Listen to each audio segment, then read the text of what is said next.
আজকে ভারতের স্বাধীনতা সংগ্রামের এই ক্লাসে আমরা পড়ব সাঁওতাল বিদ্রোহ সম্পর্কে।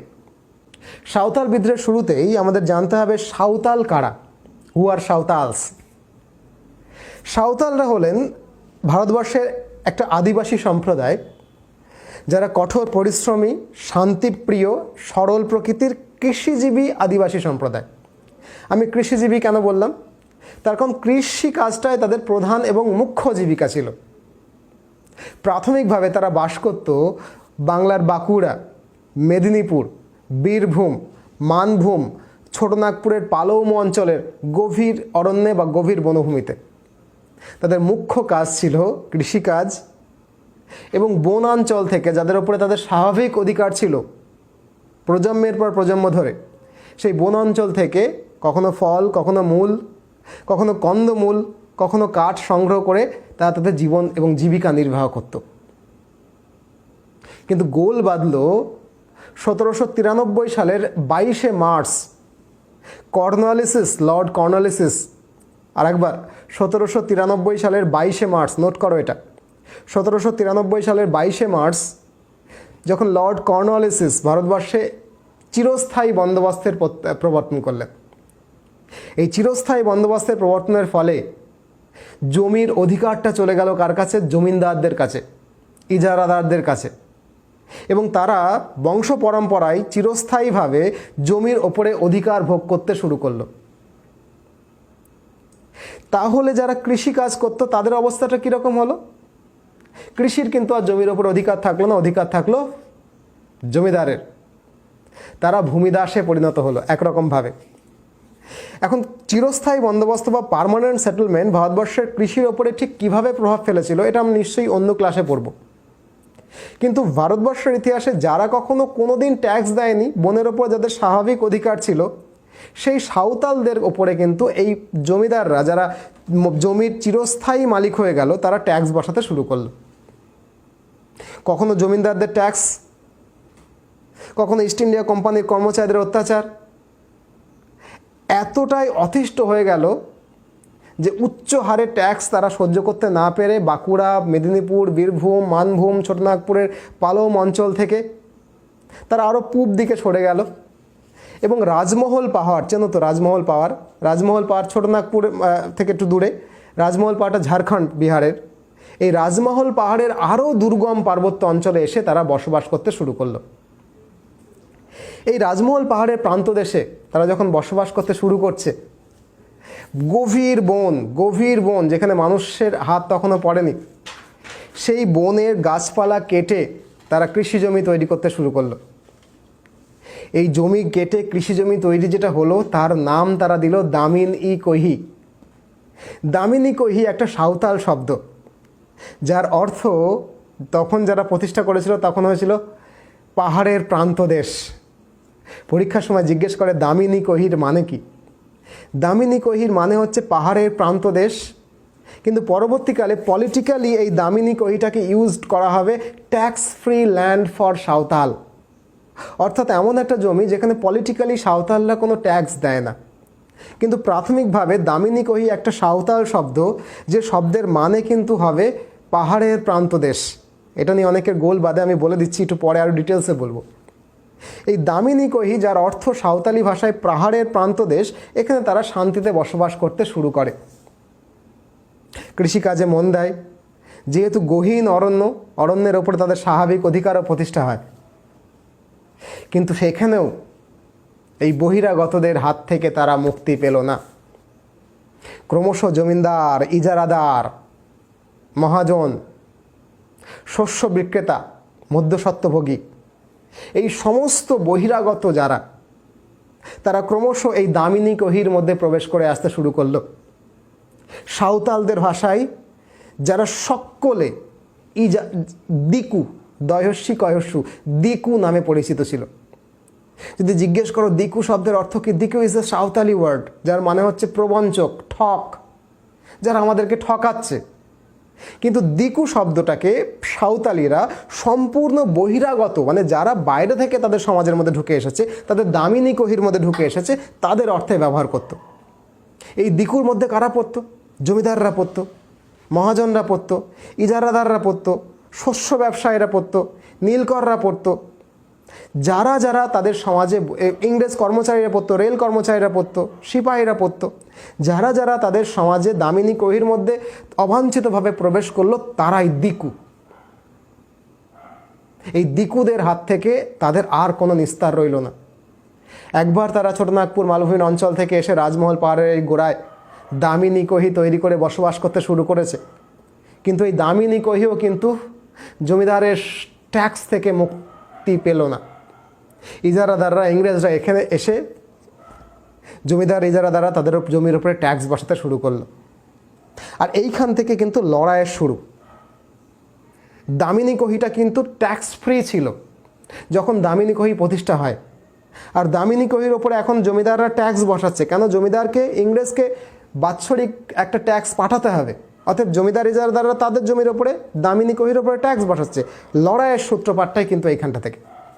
পরীক্ষার সময় কোয়েশ্চেন আসে যে এই যে সাঁওতাল বিদ্রোহ, যেটাকে হুল বলা হবে, সেটার সূচনা কেন হয়, সেটা কোথা থেকে উৎপত্তি হয়, প্রধান এবং মুখ্য কারণ কি? প্রধান এবং মুখ্য কারণ, একেবারে গোড়ার কারণ হচ্ছে চিরস্থায়ী বন্দোবস্ত, একেবারে গোড়ার কারণ। এর ফলে জমির ওপরে মালিকের বা জমিদারের অধিকার, মালিকানা প্রতিষ্ঠিত হয়েছিল। কোন জমি? না দামিনী কহি, যেটাকে ট্যাক্স দিত না, তার উপরে ট্যাক্স বসালো, যেটা কিন্তু সহ্য করতে পারেনি হুল, তার ফলেই হয়েছিল। This is the main reason. কিন্তু একটা কারণে তো বিদ্রোহের আগুন জ্বলে না। দেয়ার আর মেনি রিজনস। জমিদারদের উচ্চ হারে ট্যাক্স দামিনী কহির ওপরে। দামিনী কহিটা ছিল ট্যাক্স ফ্রি, তার উপরে ট্যাক্স। বহু চাঁদ আগে তাদের বাপ ঠাকুরদাদারা কখনো ট্যাক্স বসায়নি, সেখানে তাদেরকে ট্যাক্স দিতে হচ্ছে। দেশীয় মহাজনরা তাদের পিছু পিছু চলে এসেছে। এই দেশীয় মহাজনরা তাকে 100 টাকা সুদ ধার দেয়, আর যেহেতু নিরক্ষর আদিবাসী সাঁওতাল, তাদেরকে 1000 টাকা লিখিয়ে নেয়। কখনো 50%, তো কখনো 500% সুদে তাদেরকে টাকা দেয়, এবং একবার ঋণ নিলে সেই ঋণের ফাঁদ থেকে সাঁওতালরা আর সারা জীবনে বংশ পরম্পরায় বেরোতে পারত না। তাদের বলদ লাঙল চলে যেত, তাদের জমি ফসল চলে যেত, এমনকি নিজেরাও বিক্রি হয়ে যেত, তবুও এই মহাজনদের ঋণ শোধ হতো না। তাদেরকে তো জীবনভর বেগার খাটতেই হতো, তাদের ছেলে নাতিকেও বেগার খাটতে হতো। বংশানুক্রমিক বেগার খাটা ব্যবস্থা চালু করে ফেলেছিল। সহ্যের না একটা সীমা থাকে। তার উপরে যারা যে শস্য ব্যবসায়ীরা ছিল, তাদের ধান কিনত। এই শস্য ব্যবসায়ীরা কেনার সময় এক ধরনের বাটখারা ব্যবহার করত, আর বেচার সময় আর এক রকমের বাটখারা ব্যবহার করত। বাংলার চলিত ভাষায় যেটাকে বলা হয় বেচারাম আর কেনারাম বাটখারা। কেনারাম বাটখারা একরকম, বেচারাম বাটখারা একরকম। এই কেনারাম আর বেচারাম বাটখারার প্রয়োগ, এমনকি মিশনারিরা যারা সাঁওতালদের সাহায্য করবার নামে তাদের দামিনী কহির মধ্যে ঢুকে পড়েছিল, কখনো লোভ দেখিয়ে, কখনো চাপ দিয়ে, কখনো এভাবে, কখনো সেভাবে, যে কোনো অজুহাতে তাদের ধর্মান্তরিত করতে শুরু করে দিয়েছিল। তাদের বিচার ব্যবস্থা, তাদের সমাজ ব্যবস্থা, এই রীতিনীতি, কালচারের উপরে একটা এক্সট্রা বহিরাগত দিকুদের চাপ তৈরি হচ্ছিল। আর এই সময় ইংরেজ সৈন্য, রেল কর্মচারী, ঠিকাদাররা তাদের হাঁস, মুরগি, ছাগল, এমনকি সাঁওতাল নারীদেরকেও পর্যন্ত নিস্তার দেয়নি। হাঁস, মুরগি, ছাগল তো কেড়ে নিতই, কখনো কখনো নারীদেরকেও অপহরণ করে নিয়ে চলে যেত। অতএব সহ্যের একটা সীমা থাকে। তারা একবার ছোটনাগপুর মালভূমি অঞ্চল থেকে এসে এই রাজমহল পাহাড়ের প্রান্তদেশে দামিনী কহির প্রতিষ্ঠা করেছে, যেটা ছিল তাদের ট্যাক্স ফ্রি ল্যান্ড। সেখানেও এসে ট্যাক্স বসেছে। তারপরে মহাজনদের অত্যাচার, জমিদারদের অত্যাচার, কেনারাম বাচারাম বাটখারার প্রয়োগ, মিশনারিরা ছুতো নিয়ে ধর্মান্তরিত করতে শুরু করে দিয়েছে তাদেরকে। সেনাবাহিনীরা তাদের হাঁস, মুরগি, ছাগল তো নিয়ে যাচ্ছে, মেয়েদেরকেও নিস্তার দিচ্ছে না, মেয়েদেরকেও তুলে নিয়ে চলে যাচ্ছে। এই রকম একটা পরিস্থিতিতে যখন ভেতর থেকে সমাজ ব্যবস্থাটা ফুসছে, সিধু এবং কানহু বলে দুই ভাই, এই নেতৃত্ব ভেতর থেকে, সমাজের ভেতর থেকে উঠে আসে। 30শে জুন 1855 খ্রিস্টাব্দে এই দামিনী কহির ভাকনা ডিহির মাঠে, ভাকনা ডিহি, আরেকবার ভাকনা ডিহির মাঠে 10,000 সাঁওতাল মানুষ একত্রিত হয়। একটা উঁচু জায়গা থেকে সিধু বক্তৃতা করতে শুরু করে যে বহু চাঁদ আগে আমরা এখানে এসেছি, আমাদের দামিনী কহিতে কখনো ট্যাক্স দিইনি আমরা, কিন্তু দিকুরা আমাদের পিছু ছাড়ছে না। আমরা একবার ছোটনাগপুর থেকে পালিয়েছি, এবার আমরা পালিয়ে কোথায় যাব? অতএব ঠাকুর আমায় বলেছে, ঠাকুরকে সাঁওতালরা যাদেরকে পুজো করত, সে ঠাকুর আমায় নির্দেশ দিয়েছে স্বপ্নে যে সাঁওতালদের জাগতে হবে, সাঁওতালদের হুল করতে হবে। হুল মানে সাঁওতালি ভাষায় বিদ্রোহ।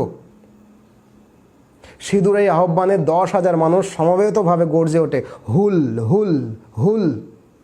দ্যাট মিন্স বিদ্রোহ। That is the last alternative for Santhals. Sidhu ঘোষণা করে যার যা আছে, whatever the weapons you have, যে অস্ত্র তোমাদের হাতে আছে, তীরধনু, কুরুল, বল্লভ, দা, বটি, কাঁচি, খুন্তা, লাঠি, সোটা, বল্লভ, তীর, তাই নিয়ে দিকুদের আমাদেরকে মোকাবেলা করতে হবে। এই দিকু কারা? সবাই যারা অবাঞ্ছিতভাবে প্রবেশ করেছে আমাদের দামিনী কহিতে। 30শে জুন 1955 কিন্তু এই বিদ্রোহের ঘোষণা হয়ে গেছিল।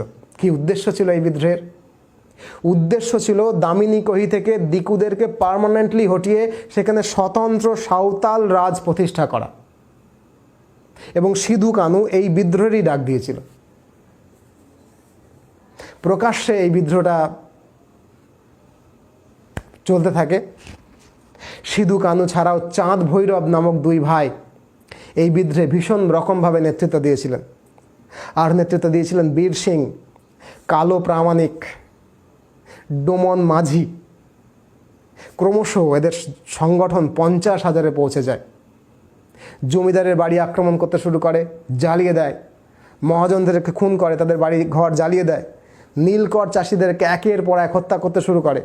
ইংরেজ কর্মচারী একজনও বাঁচে না। পুলিশ এবং থানাগুলোকে জ্বালিয়ে দেয়, রেলের লাইনগুলোকে উপড়ে দেয়, ডাকঘরকে জ্বালিয়ে দেয়। চাঁদ ভৈরব তো তখন পাকুড় রাজবাড়িকে লুট করে এবং এর ফলে কয়েক মাসের মধ্যেই মহেশপুর, মুর্শিদাবাদ, বীরভূম, সিংভূম, মুঙ্গের, হাজারিবাদ, এদিকে রাজমহল থেকে ওদিকে কোলগঞ্জ, এদিকে বীরভূম থেকে ওদিকে ভাগলপুর পর্যন্ত একটা সাঁওতাল মুক্তাঞ্চলে পরিণত হয়। এবং এই যে সাঁওতাল মুক্তাঞ্চল, সেখানে একটা স্বাধীন রাজ প্রতিষ্ঠা হয়েই গেল। এইটা তো ইংরেজদের পক্ষে মেনে নেওয়াটা সম্ভব ছিল না। অতএব বুঝতেই পারছো খুব স্বাভাবিকভাবেই দমন তো হবেই। দমন নীতি যখন শুরু হয়, ইংরেজ সেনাদল মুর্শিদাবাদের নবাবের সাহায্য নিয়ে, এটা মাথায় রাখতে হবে, পরীক্ষায় কোয়েশ্চেন আসে। ইংরেজ সেনাদল মুর্শিদাবাদের নবাবের সাহায্য নিয়ে সাঁওতাল বিদ্রোহকে দমন করবার জন্য উদ্যত হয়। এর আগে কোল বিদ্রোহ দমন করার অভিজ্ঞতা তাদের আছে। ইংরেজদের কামানের কাছে এই সিধু কানুর বাহিনী জাস্ট উধাও হয়ে যায়। সিধু পুলিশের সেনার গুলিতে মারা যায়, কানুর ফাঁসি হয়। 23,000 সাঁওতালকে নির্বিচারে বনের মধ্যে বাঁশ টাঙিয়ে একের পর এক ফাঁসিতে ঝুলিয়ে দেওয়া হয়। মুর্শিদাবাদের নবাব 36টা সাঁওতাল গ্রাম হাতির পায়ের তলায় নষ্ট করে দিয়েছিল, তছনছ করে দিয়েছিল। হাতি দিয়ে এই 36টা গ্রামকে ধ্বংস করে দেওয়া হয় সম্পূর্ণ রকমভাবে, নির্মমভাবে। 1556 খ্রিস্টাব্দের শেষের দিকে এই সিধু কানুর বিদ্রোহটা দমন করে দেওয়া হয়। যাদেরকে ধরা হয় অধিকাংশ পুরুষেরই 7 থেকে 14 বছরের জেল হয়ে যায়। এবং এইভাবে দমন হওয়ার পর আদিবাসী বিদ্রোহ আর কখনো মাথা তোলেনি। কিন্তু সবটাই কি এই বিদ্রোহের ফলে বৃথা গেছিল? না। 20-25 সাঁওতালের মৃত্যু হয়েছিল, কিন্তু কোম্পানি বুঝতে পেরেছিল যে এই জাতিটাকে, স্বাধীন সত্তা বিশিষ্ট স্বাধীন চেতা জাতিটাকে, আদিবাসীটাকে ওই রকমভাবে দমন করা আর যাবে না। বারবার যদি তারা বিদ্রোহ করে, বারবার যদি তাদেরকে দমন করতে হয়, সেই জন্য বিদ্রোহের কারণগুলো তারা ভাবনা চিন্তা করেছিল। এইটা কিন্তু ফল। কোম্পানি সাঁওতাল পরগনাকে আলাদা করে সাঁওতাল পরগনা গঠন করে। সেখানে কোম্পানি বিশেষভাবে নজর দেয় যাতে তাদের জমির ওপরে, বনের ওপরে তাদের যে স্বাভাবিক অধিকার সেটা প্রতিষ্ঠিত থাকে। পুনরায় যাতে কোল বিদ্রোহের মতো সাঁওতাল বিদ্রোহটা আরেকবার না হয়, সেই জন্য জমির ওপরে তাদের স্বাভাবিক অধিকারকে ফিরিয়ে দেওয়া হয় সাঁওতাল পরগনায়। এই সাঁওতাল পরগনা কিন্তু তখন কোম্পানি গঠন করেছে 1856 সালের পরে। এই 1856 সালের পর কোম্পানি ওখানকার যে মহাজন, সেই মহাজনদেরকেও কিন্তু সুদের হার নির্দিষ্ট করে দেয়, তারা যাতে অতিরিক্ত হারে সুদ নিতে না পারে। যদি ইতিহাসের গর্ভে এই সিধু কানুর বিদ্রোহটা একসময় হারিয়ে যায়, কিন্তু সিধু কানু আজও আমাদের ইতিহাসে জীবন্ত। তাদের লড়াইয়ের ইতিহাস ভারতের স্বাধীনতা সংগ্রামের একটা পার্ট। 1856 সালে এই বিদ্রোহটাকে বলা হয় 1857 সালে মহাবিদ্রোহের পদধ্বনি। আজকের ক্লাসটা এই পর্যন্তই। এইরকম আরও ক্লাস তোমাদেরকে আমি করাচ্ছি, তোমরা জানো। ভারতের ইতিহাস থেকে শুরু করে ভারতের স্বাধীনতা সংগ্রাম, Indian geography, physics, chemistry, biology, English, mathematics, GI, Indian polity, Indian economy, civil সার্ভিসের জন্য যা যা দরকার, তার সমস্ত রেকর্ডেড ভিডিও ক্লাসগুলো পেতে গেলে এখানে একটা ফোন নাম্বার যাচ্ছে। Call this phone number and ask our secretaries how to access all the video classes. আর আমাকে খুঁজে পেতে গেলে সুজিত দেবনাথ বলে ফেসবুকে সার্চ দাও, আর খুঁজে পেলে ফলো করে দেখো। খুব শীঘ্রই আবার নতুন ভিডিও নিয়ে তোমাদের সঙ্গে দেখা হচ্ছে। আপাতত এ পর্যন্তই। খুব ভালো থাকো। Tata, by.